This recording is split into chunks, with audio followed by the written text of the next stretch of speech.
Ladies and gentlemen, please welcome ACLU Attorney Lee Rowland.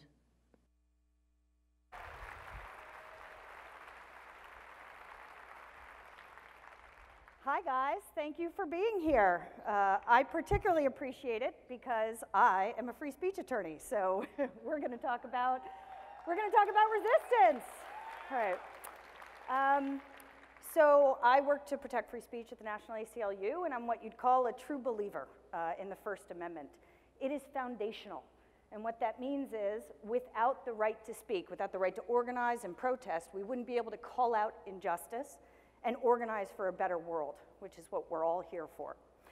So we are a full-service constitutional organization, and what we're going to talk about today are tools for constitutional resistance. And by that I mean I'm going to give you a top-line view of the speech and protest that's protected by the First Amendment.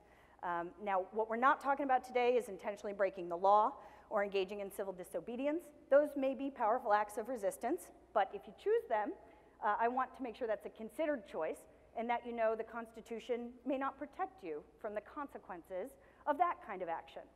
But what we do at the ACLU is the Constitution. That's kind of our brand. So we're going to talk about the First Amendment and what it protects.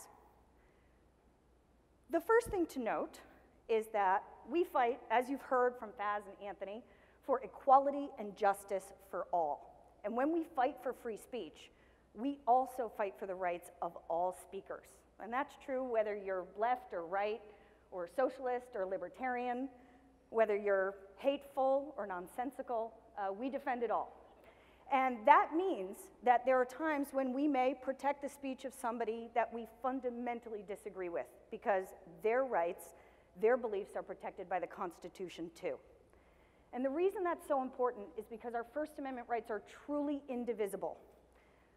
I'll give you an example. If you go online right now, you're going to pretty easily find evidence that people with power, people with real political power, believe that Black Lives Matter is a hate group or engages in hate speech. I think that's nuts. We obviously disagree, but it shows the real problems we have when we give the government the power to determine who has the right to speak and who doesn't. So as you join us on this journey, don't be surprised if you see me or the ACLU sticking up for somebody controversial, somebody whose views you may find abhorrent. We're not doing it because we agree with them. To the contrary, we're doing it because we protect all speech to make sure that none of us is silenced.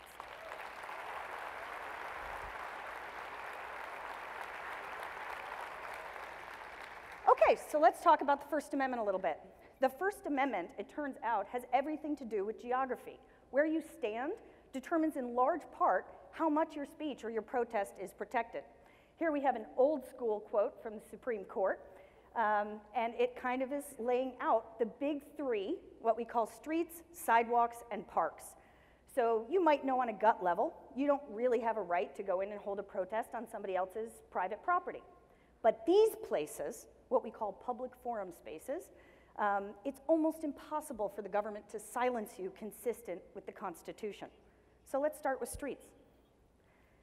Here we've got some suffragettes wishing Ma could vote. And as you can see, protesting in the street is a grand old American tradition. And you have the right to protest in the street, despite some of the rhetoric you may hear from state legislators across the country. But you don't have a right to intentionally go out and block traffic or obstruct people. So, as a general matter, you can be told to stay towards the edge of the street in the breakdown lane, or sometimes up on the sidewalk. Now, if you do get a permit, it gives you a bunch more rights.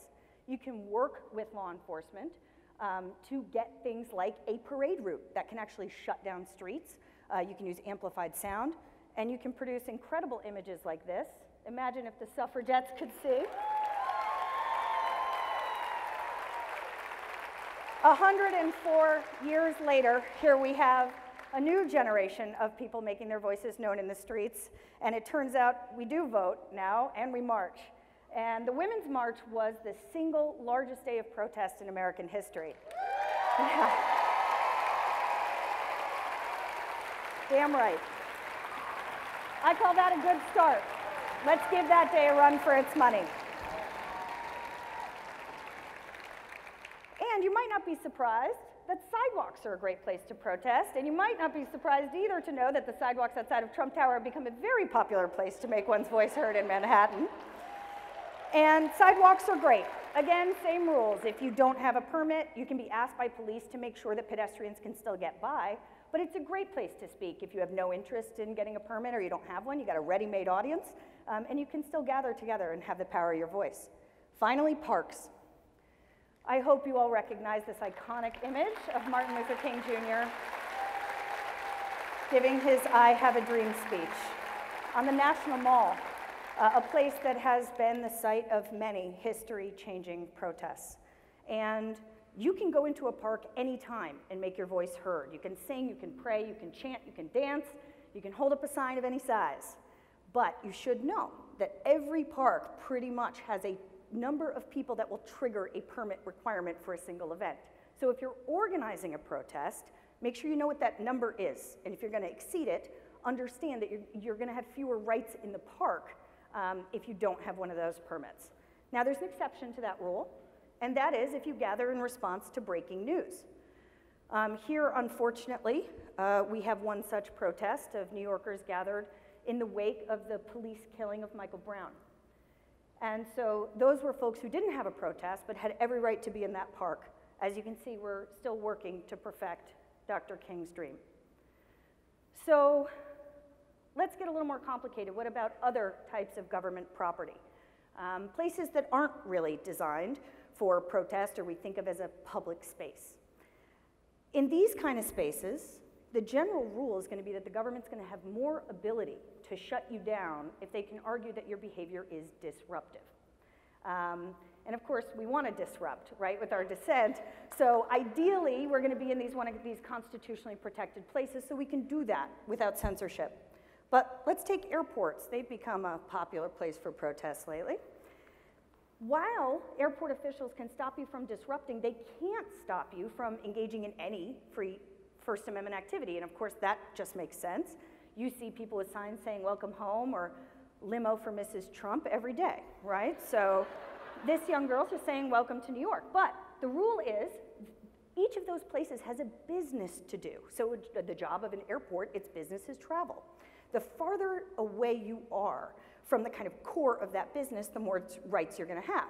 So you're not going to have a ton of rights in a departure gate, but certainly at arrivals you can do this. Or if you want to holler and shout and organize, maybe you go outside. This is JFK, a robust protest answering the question, who on earth goes to an airport voluntarily without a flight? Well, it turns out a hell of a lot of us. If you attack refugees, if you attack immigrants, you attack all of us. And we're going to get out in the streets. You're going to hear more about the Muslim ban from my amazing colleague Andre in a minute. But again, if you're organizing at an airport, this is the place where it is a good idea to have a liaison if you can get one, because they're not used to protests, and sometimes there's some arbitrary enforcement, which we've seen in the last month. Similarly, with the court, you can protest outside on the sidewalks, but the judges are not going to like it if you try and have a demonstration inside the hearing. And a last one that's worth mentioning is government meetings, like town halls. Same idea. They can ban disruptive behavior, shouting, yelling, talking out of turn, maybe large signs that might block someone's view, but they can't shut down speech and opinion entirely, like small buttons, small signs that don't disrupt anyone. And the last thing I want to say, and this applies to every place we've just talked about, is there's one hard and fast rule under the First Amendment that cannot be violated, no matter where you stand, which is the government can't censor you just because it disagrees with your opinion. So while city council, yeah, right. So when a city council could say no massive signs, they can't say no massive signs critical of the government. And that's, again, true anywhere you can put your feet. All right, so that's kind of the high-level overview of the First Amendment. But, you know, I'm a lawyer, but I'd be the first to admit these highfalutin rights on paper don't always translate to the streets. So the question is, how can you protect yourself? If you're going out, you have every intent to obey the law. Well, the first answer is you can watch your surroundings. Being armed with your rights makes you a powerful emissary to bear witness to what's actually going down on the streets, right? Now, you don't want to interfere with an arrest or a police officer, but you have every right to yell at people, to tell them their rights, to tell them they have a right to be silent. And let's say you do everything you want to do, and it still goes awry, and you are in fact stopped by the police. Number one, anything you can, record. You have a right to photograph anything in public view if you are lawfully present. Full stop, full stop. And unfortunately, we know that a lot of law enforcement officers will lie about this right, will tell you you cannot monitor them, will tell you you can't record.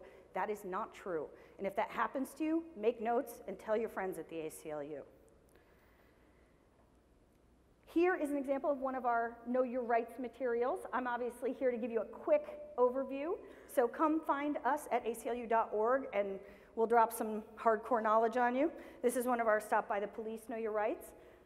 The basic takeaways are you have a right to remain silent, you have a right to refuse a search, always. No matter what they say, that is true, okay?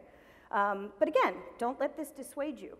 More often than not, you're going to go out, you're going to make your voice heard, and you're going to be just fine. The Women's March, for example, the largest protest in American history, not a single arrest. That's incredible. That is our democracy working exactly as it is supposed to. So the last thing I want to say, guys, is thanks for caring. I do this for a job.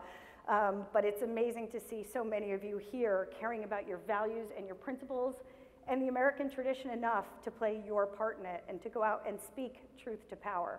And as I said, we're still working on perfecting Dr. King's dream, but it's never going to be perfected if we don't get out in the streets and we grab that moral arc of the universe and we force it towards justice. That's our job as Americans, okay? So now you know your rights. Go out and exercise them. Dissent, do it safely. Ideally, have fun while you're doing it. And if something goes wrong and you think your rights are violated, you know who to call, guys. We've got your back. Thanks for coming. Fight the power.